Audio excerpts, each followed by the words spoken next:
Well, thanks Darren for the bigger picture and all the nuts and bolts of how things work, and school support is one of the most important things for our learners, and that online learning is a partnership between our online teachers like Nikki and our EDs or school support people like you and all the people that make it work for our students. So I'm just going to share my screen.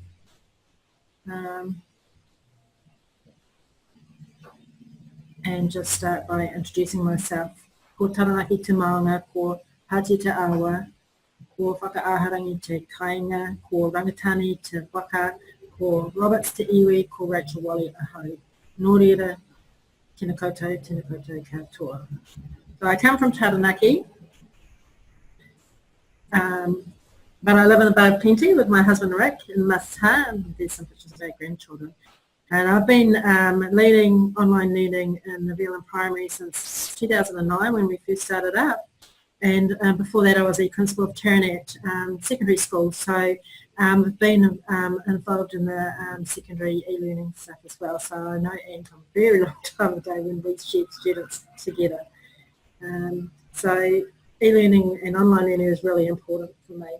So in my presentation, I'm just going to talk about what we're doing at the primary level with the VLN primary school. So we have students from new entrants who are learning online. So in the secondary schools, if principals are saying, oh look, our kids aren't good enough to learn online, well you can think again, because any child can learn online. What's critical is the support that you wrap around for them. So I feel that at the primary school level we're getting them on their learning pathways and helping them develop those independent learning skills, giving them choice and opportunities in their learning, and letting them know that when they move through the schooling system that they have options, and that they become good digital online learners. And so that's what we do with them at the VLN primary school. So what can I tell you? So at the VLN primary school we're a collaboration of schools, so we work nationally. We formed a charitable trust to help us operate because it's too much for one school to manage it for all of the schools. So you sort of have to form an entity. So I know that's what's happened with the secondary clusters regionally, and with NetNZ, I know that they work nationally. They sort of had to form an entity to be able to do this type of work. So we have a host school arrangement and a charitable trust. So I'm actually employed by Moana Taiari, which is in the Thames area, and as I said I live in Masata. So there are ways of making things work, and we sort of make things happen. So these are some of the kids that I come to work for every day, and these kids are from all over the country, from Mangere in South Auckland to Matapu in South Taranaki to Stewart Island, bottom right, Hangarau, top right. Those are some of our students. In 2013 we had a little over 200 and something students. Now in 2007 we've got 870 students learning online with us, 37 schools and 4 families. So we do also work with families. I know there was one question there about homeschoolers. Homeschool students are absolutely welcome to learn online with us. It doesn't really matter where you are. It's not really about the schools per se. It's about the students learning and how we can support them. So we've got 13 different subjects and projects as well. So these are fantastic teachers. We wouldn't be able to do this sort of stuff without wonderful teachers like we've had Nikki talking to us, and we've got teachers who are working together all around the country to make things happen for our learners. So they support the children in our schools. They provide the online teachers. So some of them are e-teachers, some of them are supporters, some of them are principals that are making it happen. But they all share the vision of making a difference for our learners and how they can work, break down the silos in the classroom walls and work together. I know this is old. I don't know if you're groaning or not, Darren, but the LCO handbook has still got some really good stuff in it to get your mind around networked learning, virtual learning, and how it all comes together. and I actually think that we probably do a revision of the Learning Communities Online or LCO handbook. But there's lots of, the introduction alone is worth reading, and it gives schools ideas about what's involved in coming together, some of the nuts and bolts and some of the processes around coming together as a cluster of schools, because online learning doesn't happen with individual schools. It happens with collaborations of schools who actually have decided to work together. So online learning, like I said, you do have to work with other schools and become part of a wider community. So to let you know what we're doing, here's pretty much our whole range of choices. And the programs that we bring in are taught by teachers from our own schools as well as expert teachers. So one of the challenges that our school said to me very early on in the piece is that, well, we came to you because we want to have a wide range of choices and because we don't have the expertise in our own small schools. So what we probably do more of is pool our resources to bring in teachers, expert teachers from other places, and employ them through the trust to work across all of our schools. So not all of our schools have e-teachers. So I know, Anne, you said you had 3 e-teachers at Ashburton School to do the reciprocal stuff. So we will work in a reciprocal way. If a school has a teacher, then it's worth so many enrolments. But if they don't, then we ask for contributions so that we can all put in the kitty, and that's why our kitty is on our logo. We can all put in the kitty so that we've got enough to have teachers working in our schools. So we've got languages is really big for us. We've just come out of our Asian languages contract, and that's still really big. So Māori is our biggest program. It's the most popular program, and we've got a couple of projects there as well. So we call our Te Reo Māori program our virtual Rumaki. So I'll make this slide available, and some of these links you can go off and have a look more closely at the different programs. So Koko Jules has been teaching with us since we first started in 2010. She's a fantastic Te Reo Māori teacher. She can whakapapa just about every kid who comes into her class, which is just amazing. She'll hear a child's surname from Uhura and tell her who she's related to on the East Coast, which I think is just awesome. So Koko Jules is really a taonga to us. She knows so much, and she's learned so much about teaching digitally, because to begin with, she had not the first clue, and she said, where are we meeting? And she was arranging a meeting at a cafe. Well, no, actually we're meeting online. Oh, how does that happen? So she's come a long way in learning to teach in a digital environment. But the key to success is just having awesome teachers. Being digitally minded helps a lot, but you have to be an awesome teacher, because you can't be digitally minded and not a good teacher, because it won't work for our kids. So I always thought that Jules could teach really well on number 8 wire, but we've been giving her changing technology every year, and she handles it pretty well. So most of our learners come looking for Te Reo Māori. Probably half of our enrolments are, and we have a lot of teachers who learn with their students to upskill. So PLD, learning alongside their students in our classes, is something that a lot of our schools and teachers do as well. Asian languages, and I know that Darren's New NZ has also been through Alice Group, so coming out of the Alice project enabled us to really extend and develop our programs and make new connections around Asian languages, and we've done a lot more global connections since we've come on board with Asian languages back to Korea. In fact, a couple of our teachers have just been on Korean conference supported by the Korean Education Centre. Our chairperson's just been over there, and we have a lot of connections set up with Korea, and of course our language and culture classes as well. Digital technologies is also an area that's growing for us, of course, because we've got changes coming to the curriculum, and so again, we have teachers who will sit in alongside some of the sessions, and not just to support the teachers, but to see what's happening with the programs, access to resources, help with the follow-up, and get some get some PLD as well too. So we're quite involved with digital technologies as one of our growing programs. Here's my absolute favourite project, and this is where we bring our kids together. So our rural kids meet every couple of years. This year in April we were lucky enough to get Air New Zealand airports to get all of our children to Wellington, and we are now up to our third lot of siblings.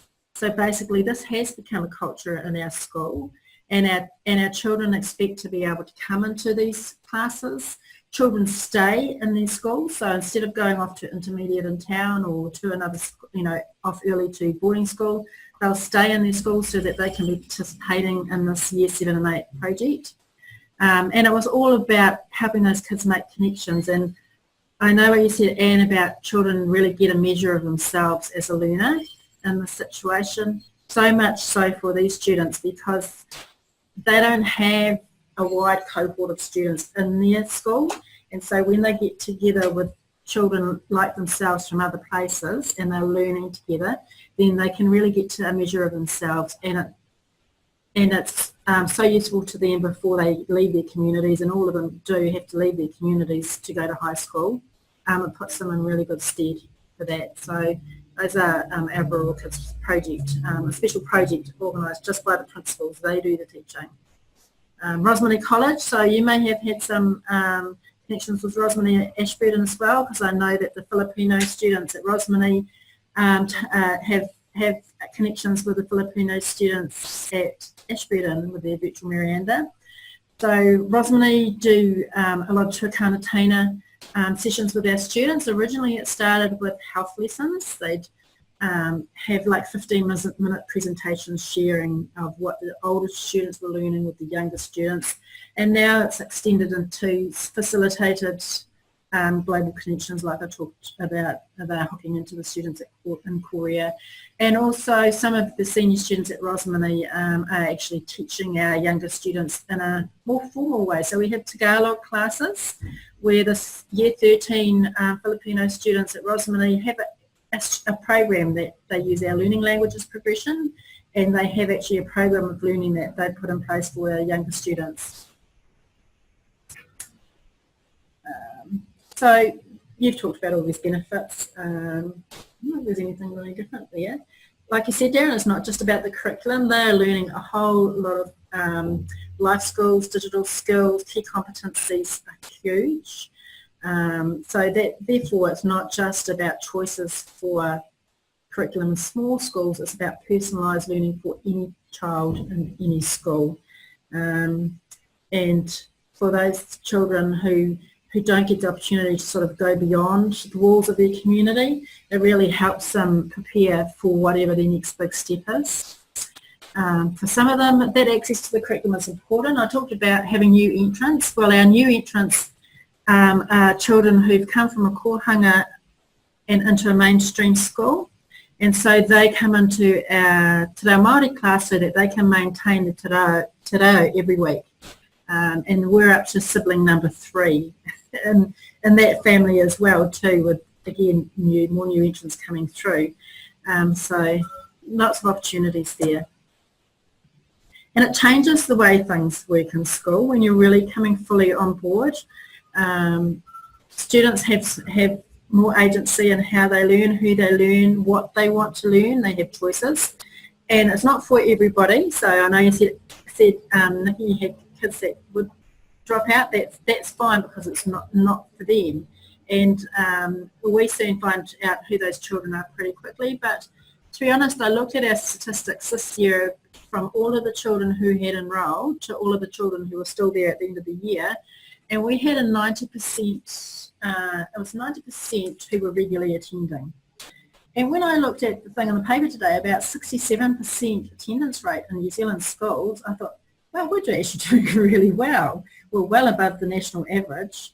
And often for those who aren't always able to attend, it's challenges of being in a busy school, and primary schools probably more so, because you've got Calf and Lambda, you've got athletics, you've got all of the different things that we're always trying to juggle. So it does change the way things work. Teachers are becoming more collaborative. So like in our rural project group, they're planning out a year 7-8 program for those students, and they're sharing teaching tasks, and the children in everybody's school is just as important to those principals as the children in their own school. And so things are really starting to change in schools that are coming fully on board. So some of the feedback we've had in the research that we've been doing this year and a couple of different projects that we've had is some say they find a disconnect, the children that are learning online and what the children are doing in their own school. And because it's something that often they just go away and they do, that the classroom teacher's not involved, there's only a couple of children that do it, and it's not part of their wider program. It feels like to them that's an add-on. So they've been talking about ways that they can map their student goals and learning pathways into their whole of learning in the school, and particularly if you're in one of the ILEs where children have their own timetables, they are having mentoring support with their teachers, and they're learning in different ways. This fits in really well, but it's just about having cognizance of it and mapping it into what the students' goals and pathways are. Identifying it in your strategic plan, what you're trying to achieve through your online learning, and making it more visible in the school, including the class, so making sure classroom teachers and whānau are involved and know what's going on, and that student support is critical. So that link just goes off to a piece of research that Rick did last year, I think, on his Masters about student support, and that's most important. Some things that the principal said to me this year, that it's not just about the learners, that as teachers and principals, also charge principals as well, that they're learning. They have so many opportunities for learning through the VLN primary as well, just supporting these students in the curriculum that we offer and the way that we offer it and the digital technologies. And to be involved, you have to have the right mindset. It's not just coming along to NZ or VLN primary or any of the regional online learning classes and say, what courses have you got, how much is it going to cost, I'm going to put my children in there. Yes, you have to have a mindset that it's a collaborative partnership, and that you put the support in there as well, that you have the opportunity to contribute as well, and that you need to be aware that you're working in a more open learning environment. So and have a mindset of the potential that there is. So integrate it into your school in all those different ways, and it will work better for your students and for your school. There's just my blurb about me. I don't think there's anything else I was going to say. Okay, so if you want to get in touch with what's happening in the primary school, that's all our contacts. We've on the PLD panel, so you can access PLD through the VLN primary if you want to put that into your, I don't know how you do it, Tessa, all new to me, put that into your statement of work or PLD journal or something like that. If you want to do more and become more skilled with online learning, you can get in touch with us that way. And our prospectus is out at the moment, so there's a whole lot of learning opportunities. If you have good ideas for projects and stuff, we will definitely support those as well.